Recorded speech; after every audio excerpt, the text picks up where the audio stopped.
पिता परमेश्वर और प्रभु यीशु मसीह के नाम में आप सभी भाइयों और बहनों का स्वागत है। आप अपना कीमती समय निकालकर दोबारा इस ऑनलाइन बाइबल स्टडी के क्लास में जुड़े। इसके लिए परमेश्वर आपको बहुत सारा आशीर्वाद दे।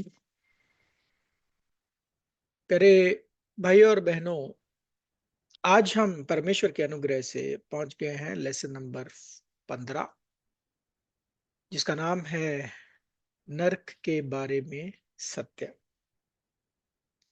नर्क का विषय मसीहियों के लिए बहुत ही महत्वपूर्ण और बहुत ही प्रिय भी है। न खाली मसीहियों के बल्कि अन्य जातियों के लिए भी ये विषय बड़ा प्रिय है। बट बड़े दुख की बात है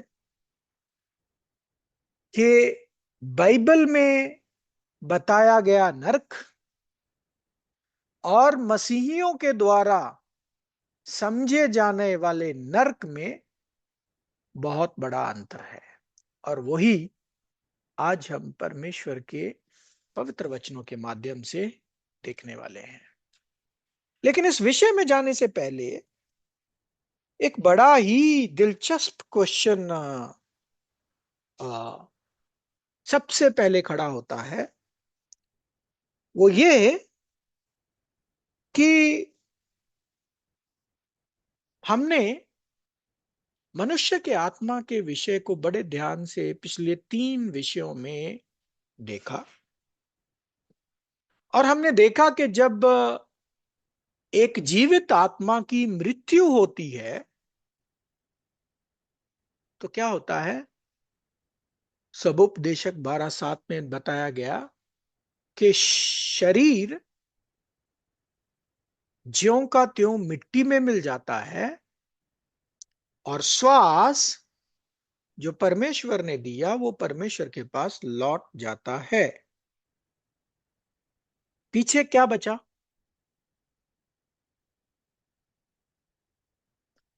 पीछे कुछ बचा?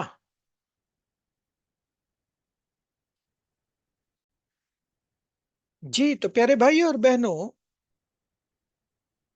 जब मृत्यु के समय शरीर चला गया, सांस चला गया, कुछ नहीं बचा, और हमने सीख लिया कि मरने के बाद कोई जीवन नहीं है, फिर ये नर्क के विषय को हम कैसे समझे?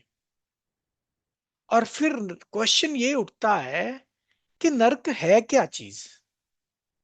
नर्क चीज क्या है ना? क्या जो नर्क के विषय में सिखाया जाता है, पढ़ाया जाता है, क्या बाइबल में दिखाया गया या बाइबल में बताया गया भी नर्क वैसा ही है? चलो अब आम धारणा या आम शिक्षा जो चल रही है नर्क के विषय में उस पे बात करते हैं। हमें क्या सिखाया जाता है? नर्क एक बहुत ही भयानक जगह, जहां आत्माओं को इन्फिनिटी के लिए सताया जाता है, तड़पाया जाता है, और वो तड़पाने का मतलब कोई अंत नहीं है। वो चलता ही रहता है, वो चलता ही रहता है, वो चलता ही रहता है। ऐसा ही है ना?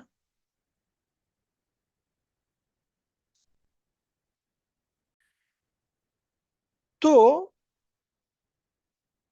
बाकी अन्य जातियों के विश्वास के जैसे अन्य जातियां भी नरक को ऐसे ही प्रोजेक्ट करती हैं ना, सताए और तड़पाए जाने वाली जगह, जहां आत्माओं को इन्फिनिटी के लिए तड़पाया जाता है, कोई अंत नहीं है। और दूसरी बात, ऐसा माना जाता है कि ये परमेश्वर के द्वारा किया गया अरेंजमेंट है, कि नर्क को परमेश्वर ने बनाया है और परमेश्वर के द्वारा किया गया ये अरेंजमेंट है। और तीसरी बात, ये माना जाता है कि नर्क का जो कीपर बोलते हैं ना, नर्क का एडमिन बोल लो, कीपर बोल लो, मैनेजर बोल लो, वो शैतान है। और बड़ी हैरानी की बात यह है कि शैतान तो नर्क में बैठकर एंजॉय कर रहा है। उसने तो फायर प्रूफ ऐसा एसी कमरा बनाकर रखा है कि उसको उस आग से कोई फर्क ही नहीं पड़ रहा है शैतान को। ना वो जल रहा है, ना वो उसको कोई पीड़ा है, ना उसको कोई परेशानी है। इसके विपरीत वो क्या कर रहा है, ज्यादा से ज्यादा लोगों को नरक में लेके जाने की कोशिश कर रहा है ना। वो तो बड़े आराम से रह रहा है नरक में भाई। और इन सब चीजों को पक्का या पुख्ता करने के लिए, इन सब बातों को, इन सब शिक्षाओं को, बुक्स आ गई और मूवीज आई, और परमेश्वर के कहलाए जाने वाले जन या लोगों ने ऐसी रिकॉर्डिंग्स या बुकलेट्स या मैगजीन या दर्शन, ऐसी बहुत सारी चीजें लिखित में, पिक्चोरियल प्रेजेंटेशन में या कैसेट्स के माध्यम से उत्पन्न की। और उन्होंने उन्होंने नर्क को एक रूप दिया कि नर्क ऐसा दिखता है। एक वीडियो है, अगर आप उसको गूगल पर जाके सर्च कीजिए, उसका नाम है हेवंस गेट्स एंड हेल्स फ्लेम्स। उस वीडियो के विषय में अगर आप वो देखें, डिटेल्स देखें, और क्या बोलते हैं, उस वीडियो के रिलेटेड एक और टाइटल है द वेल टू हेल, एक कुआं जो नर्क को जाता है, ऐसा भी कुछ। या साउंड्स ऑफ हेल करके भी एक मतलब डीप माइंस की एक रिकॉर्डिंग लेके उसको बोला है नर्क की आवाज ऐसी है। तो ऐसी बहुत सारी चीजें नर्क की शिक्षा को स्थापित करने के लिए मसीहियों के द्वारा, जो अपने आप को परमेश्वर के लोग कहलाते थे, ऐसी शिक्षाओं को स्थापित करने के लिए मैगजीन या वीडियोस या कैसेट्स या ऐसी कुछ चीजें उन्होंने उत्पन्न की। लेकिन क्या ये सच है? क्या परमेश्वर का पवित्र शास्त्र ये सब सिखा रहा है? ये सब एनालाइज करने से पहले, वचनों में जाने से पहले, हम एक छोटा सा वाक्य ध्यान करते हैं और उसकी जजमेंट करेंगे। आप लोगों को उसकी जजमेंट करनी है, ठीक है? लेकिन उसमें जाने से पहले ये जो तीन चार पॉइंट्स जो मैंने बोले हैं, उस पर मैं आपकी रिएक्शन लेना चाहूंगा कि आपका इस बात पर क्या मानना है। तो मैं थोड़ा सा पॉज करूंगा आपकी रिएक्शन लेने के लिए, फिर हम आगे बढ़ेंगे। जी। तो प्यारे भाई और बहनों, जैसे मैंने बोला, हम सब लोग एक सिचुएशन देखते हैं और फिर अपनी अपनी हम जजमेंट उस पर देंगे। एक कोर्ट में, अदालत में, एक चोर का केस की सुनवाई हो रही है, और दो लोग अलग अलग नजरिया रखने वाले उधर बैठे हैं। तो जब वो चोर की केस की सुनवाई हो रही है, एक इंसान का नजरिया ये है कि इस चोर को ऐसी सजा देनी चाहिए, ऐसी सजा देनी चाहिए कि बाकी चोर जो हैं वो लेसन सीखें, ताकि कोई दोबारा चोरी ना करे। तो इसको फांसी की सजा देनी चाहिए। दूसरा जो इंसान है वो ये बोलता है, नहीं यार, जब उसने चोरी की, पता नहीं उसकी क्या परिस्थितियां थी, किस मजबूरी में उसने शायद ये एक्शन लिया, तो उसको चेतावनी और एक बेर मिनिमम सजा देकर उसको छोड़ देना चाहिए।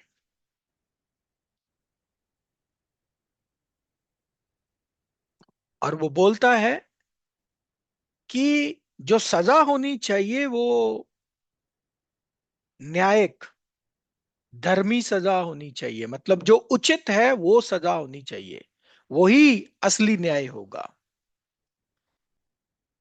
तो ये दो नजरिए दो इंसानों के एक चोर की जजमेंट में थे।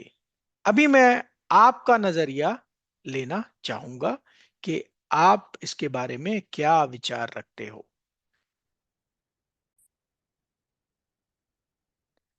जी, तो आप सबके नजरिए में आप सबने ये बोला कि उसको बिल्कुल, चोर को एक मौका देना चाहिए, उस पर दया दिखानी चाहिए, उसकी किन परिस्थितियों में उसने ये किया वो भी ध्यान में रखना है।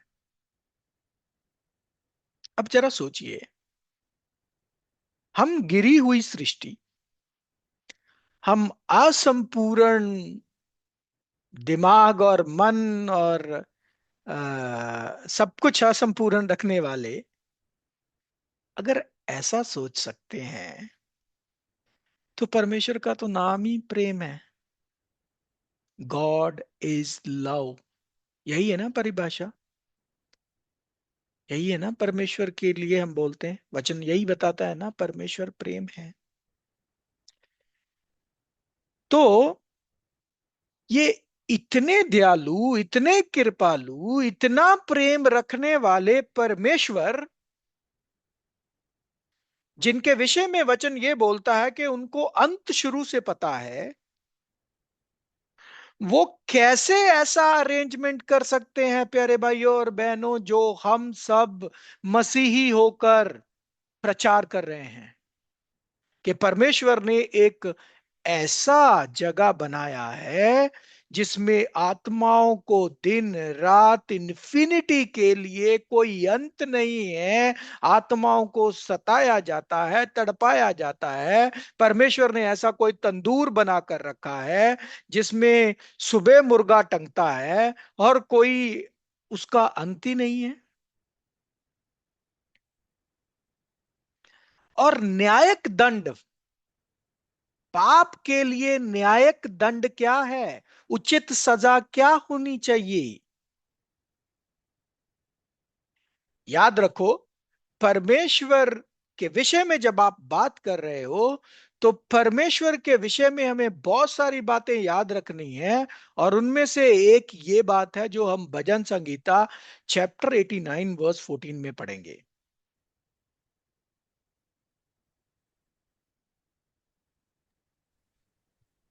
भजन तेरे संगीता, सिंहासन का मूल धर्म और न्याय है। करुणा और सच्चाई तेरे आगे आगे चलती है।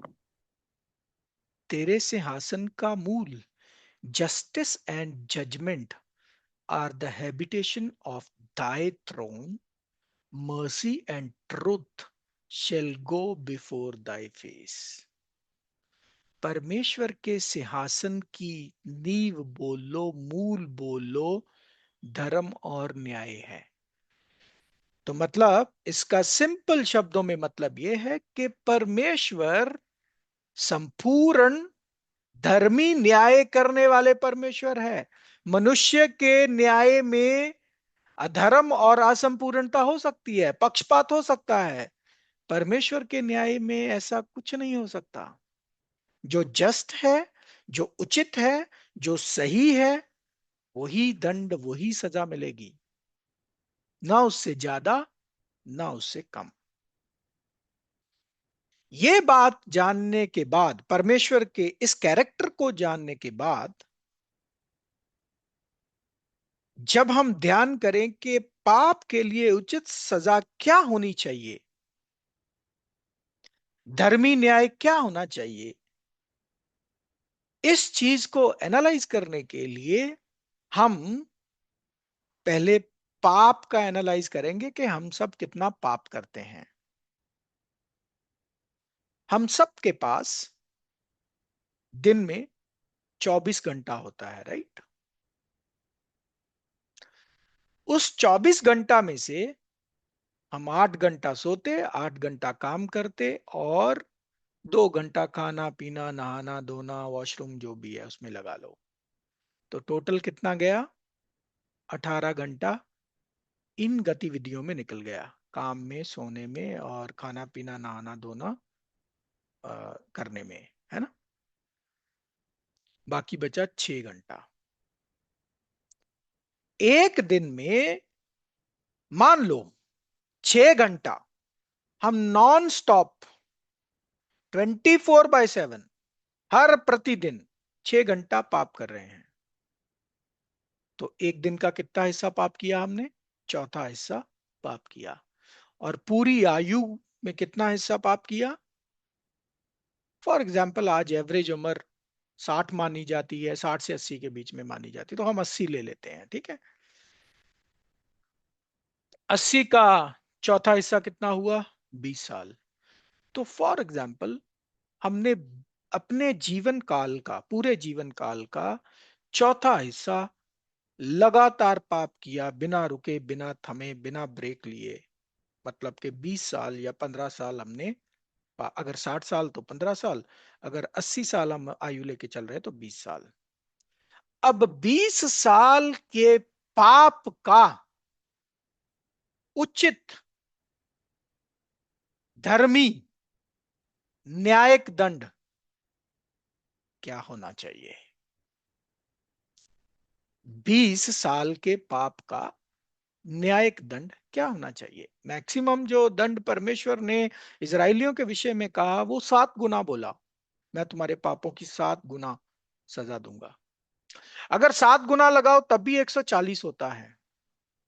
लेकिन अनफॉर्चुनेटली नरक की शिक्षा देते वक्त ऐसा कोई कैप ही नहीं है। 20 साल के पाप की सजा न 200 साल, न 2000 साल, न 20,000 साल, न 2 लाख साल, न 2 करोड़ साल, बल्कि इन्फिनिटी का जलना, इन्फिनिटी तक जलते रहना। क्या आप इसको न्यायिक दंड बोलते हो, मानते हो? अभी मैं आपकी रिएक्शन लेना चाहूंगा। जरा मैं फिर से रिकॉर्डिंग पॉज करूंगा और आपकी रिएक्शन सुनना चाहूंगा। जी तो प्यारे भाई और बहनों, न्यायिक दंड 20 साल के पाप का कितना होना चाहिए? पवित्र शास्त्र, पवित्र शास्त्र क्या बताता है?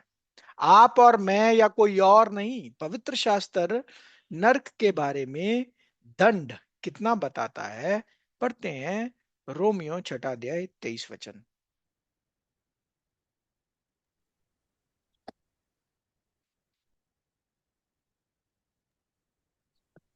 क्योंकि पाप की मजदूरी तो मृत्यु है, परंतु परमेश्वर का वरदान हमारे प्रभु मसीह यीशु में अनंत जीवन है। पाप की मजदूरी मृत्यु है, पाप की सजा मृत्यु है। तो फिर ये नर्क क्या है? नर्क इंग्लिश में हेल जिसे बोलते हैं, हेल शब्द, ठीक है? और हिंदी में नरक बोलते हैं, उर्दू में दोजक बोलते हैं। इस शब्द का एक्चुअल में 1800 सदी से पहले इसका अर्थ क्या था डिक्शनरी में? डिक्शनरी अर्थ मैं बोल रहा हूं, ये बदला जब प्रोटेस्टेंट मिशनों की इंट्रोडक्शन होती है, डिक्शनरी में ये शब्द बदला। लेकिन पहले समय की डिक्शनरी का एक स्क्रीनशॉट हमने लिया है, थोड़ा फेड है, लेकिन आई थिंक आप लोगों को समझने के लिए सफिशिएंट है। ये हेल जो शब्द है इंग्लिश का, इसका ओल्ड डिक्शनरी में मतलब था to hide, to hide, to conceal, to cover, ढक देना, छुपा देना। और इसके लिए बड़े फेमस फ्रेज भी थे। यूरोप में जब आलू की खेती होती थी तो वो ऐसा बोलते थे, I must hello my potatoes, मुझे अपने आलूओं को दफनाना है या छुपाना है या ढकना है। ऐसे ही घर के विषय में भी बोला जाता था, I must hello my house. तो पुरानी डिक्शनरी में हेल शब्द का मतलब था ढक देना, छुपा देना, कवर कर देना। ठीक, किसी का कुछ मैसेज आया है, देख लें क्या है।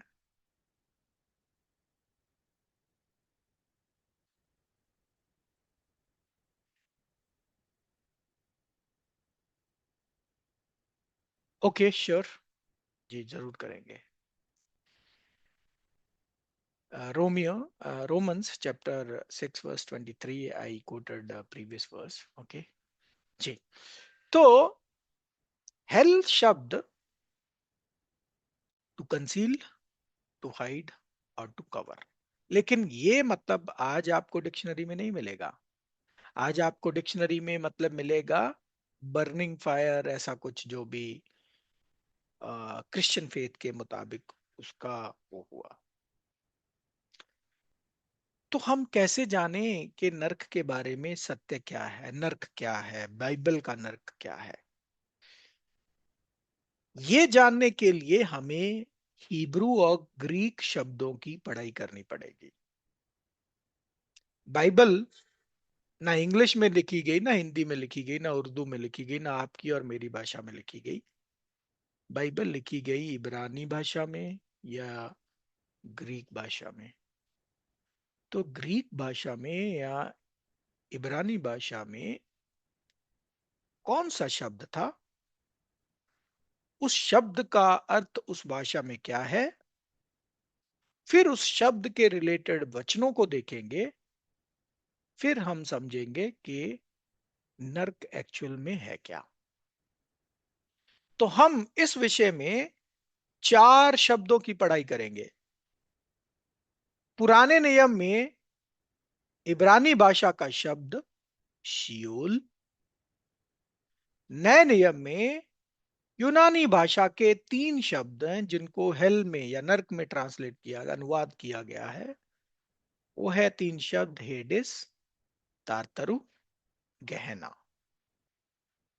जब हम ये 4 शब्दों की पढ़ाई पूरी करेंगे तो हम जान लेंगे नर्क के बारे में सत्य या नर्क की असलियत। सबसे पहला पॉइंट,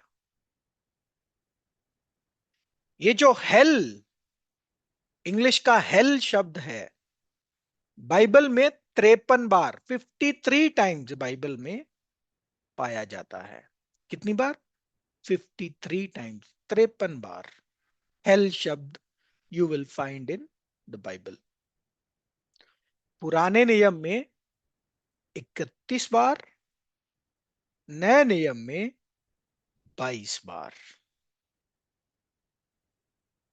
हेल शब्द पूरी बाइबल में 53 टाइम्स, 31 टाइम्स पुराना नियम, 22 टाइम्स नया नियम। इसका अर्थ यह हुआ कि अगर अगर पुराने नियम में ये हेल शब्द 31 बार है, तो इब्रानी भाषा में भी ये शियोल शब्द, एक्चुअली शियोल को ट्रांसलेट किया हेल में, तो शियोल शब्द 31 बार ही होना चाहिए, राइट। अगर हेल शब्द 31 बार है तो शियोल भी 31 बार ही होना चाहिए, क्योंकि शियोल शब्द को ही अनुवाद किया है हेल शब्द में पुराने नियम में, राइट। ऐसा ही होना चाहिए ना, ऐसा ही होना चाहिए।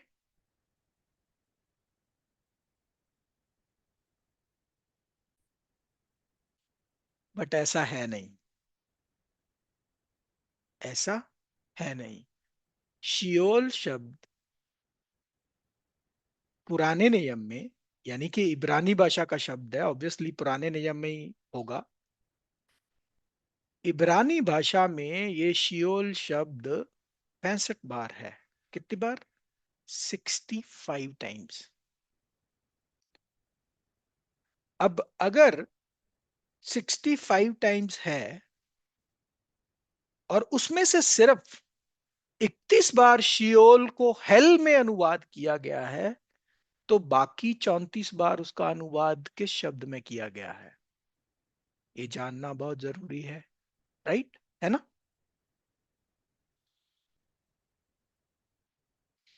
तो शियोल शब्द को इंग्लिश अनुवाद करते हुए 3 शब्दों में ट्रांसलेट किया गया, यानी कि शियोल को इंग्लिश के 3 शब्दों में इंटरप्रेट या अनुवाद किया गया। 31 बार हेल, नरक, 31 बार ग्रेव, कब्र, शायद उसको अधोलोक, प्रोबेबली, और 3 बार खड्डा। शियोल शब्द बाइबल में पुराने नियम में इब्रानी भाषा में कितनी बार है? 65 बार। उसमें से सिर्फ 31 बार हेल में अनुवाद हुआ, बाकी 31 बार ग्रेव यानी कि कब्र बोला गया उसको, और 3 बार खड्डा बोला गया। है हैरानी की बात।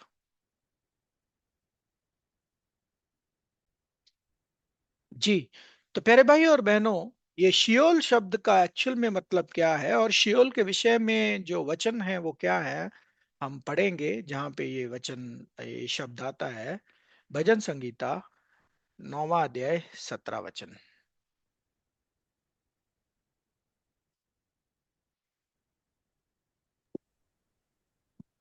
दुष्ट अधोलोक में लौट जाएंगे, तथा वे सब जातियां भी जो परमेश्वर को भूल जाती हैं। दुष्ट अधोलोक में लौट जाएंगे। अब इधर जो अनुवाद हुआ है वो है अधोलोक, और यदि आप इंग्लिश का वचन पढ़ें साम्स 9:17 में, the wicked shall be turned into hello and all the Nations that forget God. दुष्ट, हिंदी में क्या होना चाहिए था अनुवाद? नरक, राइट, क्योंकि इंग्लिश में शब्द है हेल। हेल को हम अधोलोक बोलते हैं। हेल का अनुवाद अधोलोक में करते हैं हम, मतलब क्या उस बात को ऐसे समझते हैं? चलो पहले गूगल भाई से पूछ लेते हैं, है ना, गूगल जी क्या सिखाते हैं हमें, देखते हैं। तो गूगल जी बोल रहे हैं हेल, हेल जो है वो नरक होता है ना। और हमारे हिंदी के वचन में बोला है अधोलोक। तो आप क्या, नर्क को क्या कहना पसंद करोगे? आप आप खुद ही इस पर मुझे थोड़ा हेल्प कर दीजिए। जी।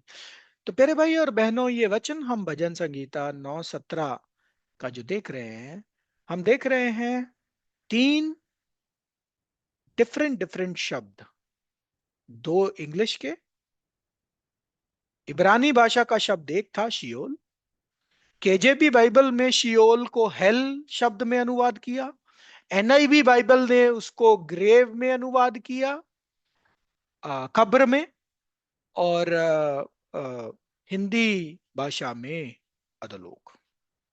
और दूसरी बात नोटवर्दी इस वचन के विषय में हमें ध्यान देना है कि लौटता आदमी उधर से है जहां से वो आया होता है। तो क्या हम सब लोग नरक से आए हैं या अधोलोक से आए हैं? ये भी सोचने का विषय है। चलो, एनीवेज, पहले हम देखते हैं अब शियोल शब्द का मतलब क्या है। या फिर अगर मैं ऐसा बोलूं कि शियोल को अगर हेल या शियोल को एनआईवी बाइबल में ग्रेव बोला है, तो क्या दोनों का मतलब एक ही है? क्या यही निचोड़ है या थोड़ा और हमें रिसर्च करना होगा? जी चलो, थोड़ा और देखते हैं। वचन में जाएंगे, अगले वचन में इसको कंक्लूड करने से पहले उत्पत्ति 37वां अध्याय 35 वचन।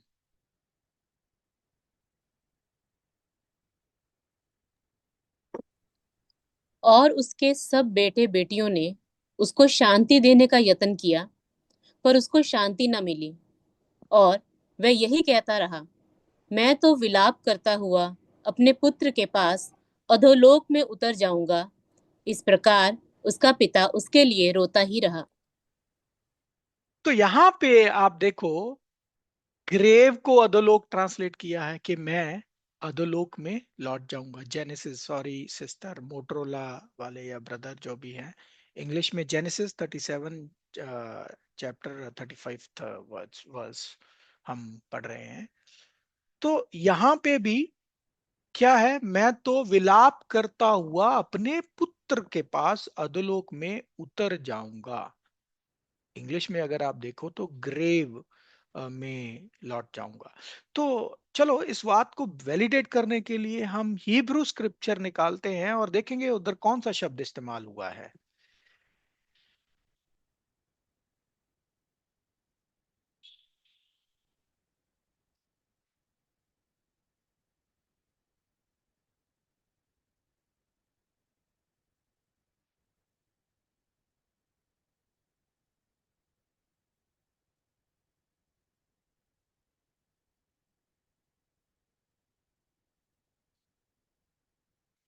तो ये आपके सामने आ, मैंने जो, क्या बोलते हैं,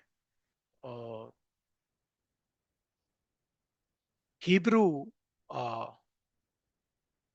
स्क्रिप्चर पैरेलल निकाला है इंग्लिश में, और जो ग्रेव शब्द में इसको वो किया है, देखो ये शब्द एक्चुअल में शियोल है। ये देख पा रहे हो आप? शियोला टू शियोल, राइट। और शियोल शब्द को इस टेक्स्ट में ग्रेव में अनुवाद किया है। आप लोग मेरी स्क्रीन देख पा रहे हो, राइट? और मेरे कर्सर के बाजू में वो जो एक छोटा सा बॉक्स है, उसमें आप देख पा रहे हो, राइट, शियोल शब्द, हिब्रू वर्ड 7585, शियोल शब्द।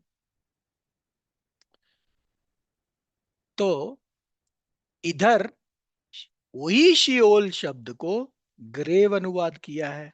यही हम पिछले वचन पर रुके थे कि क्या शियोल ही नरक, और क्या नरक ही ग्रेव है या कब्र है? क्या ये तीनों वर्ड जो एक ही शब्द से अनुवाद हुए हैं, इन तीनों का अर्थ एक ही है? चाहे आप अधोलोक बोलो, चाहे आप कब्र बोलो, चाहे आप नरक बोलो, चाहे आप हेल बोलो। क्या शियोल का मतलब यही है? चलो, इसका असली मतलब जानने के लिए एक और वचन में जाएंगे, यशाया 38:18।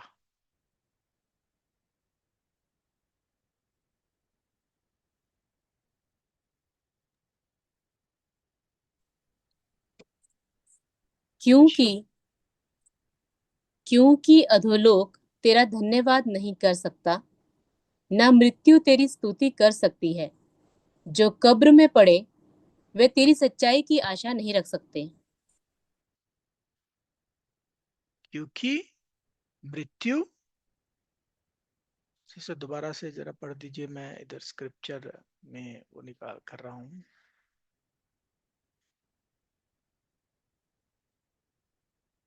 ओके। क्योंकि अधोलोक तेरा धन्यवाद नहीं कर सकता, ना मृत्यु तेरी स्तुति कर सकती है। जो कब्र में पड़े हैं वे तेरी सच्चाई की आशा भी नहीं रख सकते। इंग्लिश में अगर आप देखो, आइजाया 38:18, तो आप देख रहे हो, for the grave cannot praise thee, death cannot celebrate thee, they that go down into the pit cannot hope for thy truth। यहां पे प्यारे भाई और बहनों, शियोल शब्द जो है उसको कब्र में भी अनुवाद किया है, मृत्यु की परिस्थिति में भी अनुवाद किया है, खड्डे में भी अनुवाद किया है। यह है परमेश्वर का सत्य बताने का तरीका। शियोल शब्द को एक ही वचन में हम देख रहे हैं 3 शब्दों में अनुवाद किया, और वो तीनों शब्द, चाहे अधोलोक बोल लो, चाहे ग्रेव बोल लो, चाहे आप मृत्यु की परिस्थिति बोल लो, चाहे आप उसको खड्डा बोल लो। तो प्यारे भाई और बहनों, शियोल शब्द का या हेल शब्द का एक्चुअल में मतलब है कब्र या खड्डा, या वो जो खड्डे में डाल के दफना देना ना, ढक देना, छुपा देना, वही तो था ना एक्चुअल मतलब, डिक्शनरी मतलब हेल का, जिसको मॉडर्न डिक्शनरीज में चेंज कर दिया गया। Don't know for what reason, but change कर दिया गया। लेकिन अगर आप शियोल शब्द को उठाकर उसकी पढ़ाई करो और उसके रिलेटेड जो शब्द हैं या जितने भी वचन हैं, अगर आप उनकी पढ़ाई करो, तो आप देखोगे कि 65 टाइम्स में से, 65 बार में से 31 बार उसको हेल बोल दिया गया, अधोलोक बोल दिया गया, चलो हेल को अधोलोक बोल देते हैं। 31 बार उसको कब्र बोल दिया गया, यानी कि ग्रेव बोल दिया गया, और 3 बार खड्डा बोल दिया गया। कुछ भी बोल लो, एक ही तो बात है ना। चाहे आप खड्डा बोल लो, चाहे आप कब्र बोल लो, कब्र भी तो खड्डा ही है, चाहे आप उसको अधोलोक बोल लो, चाहे आप उसको मृत्यु की परिस्थिति बोल लो। सो एक्चुअल में प्यारे भाई और बहनों, पुराने नियम में अगर हम शियोल शब्द को पढ़ें और उसका अर्थ देखें, तो उसका अर्थ यही है जो अभी हम बात कर रहे हैं। मृत्यु की परिस्थिति, दफनाए जाने की परिस्थिति, ढक खड्डे में ढक देने की परिस्थिति, या कब्र। कब्र बोल लो, अधोलोक बोल लो, नरक बोल लो, कुछ भी बोल लो, एक ही बात है। और ये जो शियोल है, या जो अधोलोक जो है, या ये जो नरक है, ये कैसी परिस्थिति है? जरा वचन में पढ़ते हैं, अय्यूब 10वां अध्याय 21 वचन। इससे पहले कि मैं वहां जाऊं जहां से फिर ना लौटूंगा, अर्थात अंधियारे और घोर अंधकार के देश में जहां अंधकार ही अंधकार है। प्यारे भाई और बहनों, अगर नरक आग से जल रहा है तो उधर रोशनी होनी चाहिए, परंतु ये जो शियोल है, ये जो नरक है, ये जो अधोलोक है, ये घोर अंधकार का देश है। यहां अंधकार ही अंधकार है। और इधर नरक में चीखना चिल्लाना नहीं है। नरक कैसा है परिस्थिति? पढ़ते हैं भजन संगीता 115 17 वचन।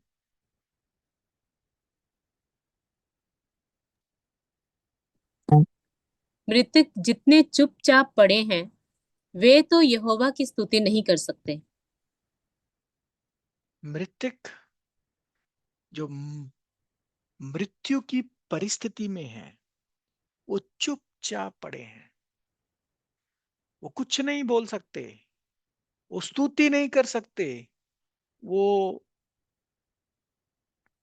बिल्कुल साइलेंस मोड में है। ये वचन था साम्स 115 वर्स 17।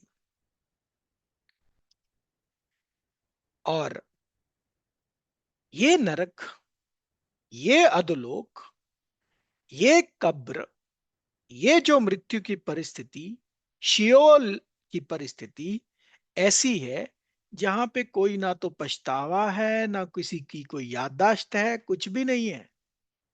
कुछ भी नहीं। मतलब जो मौत में चले गए, जो मृत्यु की परिस्थिति में है, जो अधोलोक में है, जो कब्र में है, जो खड्डे में है, उनको कुछ याद नहीं है। पढ़ लेंगे वचन, भजन संगीता chapter 88 verse 11, Psalms 88 verse 11 and 12। क्या कब्र में तेरी करुणा का और विनाश की दशा में तेरी सच्चाई का वर्णन किया जाएगा? क्या तेरे अद्भुत काम अंधकार में या तेरा धर्म विश्वासघात की दशा में जाना जाएगा? देखिए, कौन सी लैंड है ये? लैंड ऑफ फॉरगेटफुलनेस, भूल जाने वाला देश। और ये नरक और ये जो शियोल है, इधर कोई काम नहीं है, कोई डिवाइस नहीं है, कोई कुछ नहीं कर सकता। भजन संगीत, सॉरी, इक्लेसियास्टेस सबोपदेशक चैप्टर 9 वर्स 10, 9 वर्स 10। जो काम तुझे मिले उसे अपनी शक्ति भर करना, क्योंकि अधोलोक में जहां तू जाने वाला है ना काम, ना युक्ति, ना ज्ञान और ना बुद्धि है। न काम, न युक्ति, न ज्ञान, न बुद्धि, कुछ भी नहीं। अधोलोक में कुछ भी नहीं है। तो ये जो डरने वाला, जो मर गए उनसे वो डरना, वो आत्मा भटक रही है, ये सब जो है शैतान के द्वारा फैलाया हुआ नैरेटिव और गलत शिक्षा का हिस्सा है, जिसमें न खाली अन्य जाति बल्कि मसीही लोग भी गुमराह हैं। और अगर सारे कब्रिस्तानों को ऊपर हम लिख दें शियोल या हेल या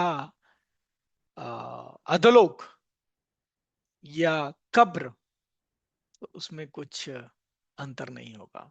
मतलब कुछ हैरानी की बात नहीं है, क्योंकि बाइबल के मुताबिक नरक है कब्र, मृत्यु की परिस्थिति। ये तो हुआ पुराने नियम का पढ़ाई। और पुराने नियम में हमने देखा एक शब्द, और उस एक शब्द के इंग्लिश में 3 अनुवाद और हिंदी में एक भी अनुवाद सही नहीं। हेल को अधोलोक बोल दिया गया, ग्रेव को भी अधोलोक बोल दिया गया। ग्रेव को कब्र बोलना चाहिए, हेल को नरक बोलना चाहिए, और खड्डे को तो खड्डा बोलना ही चाहिए।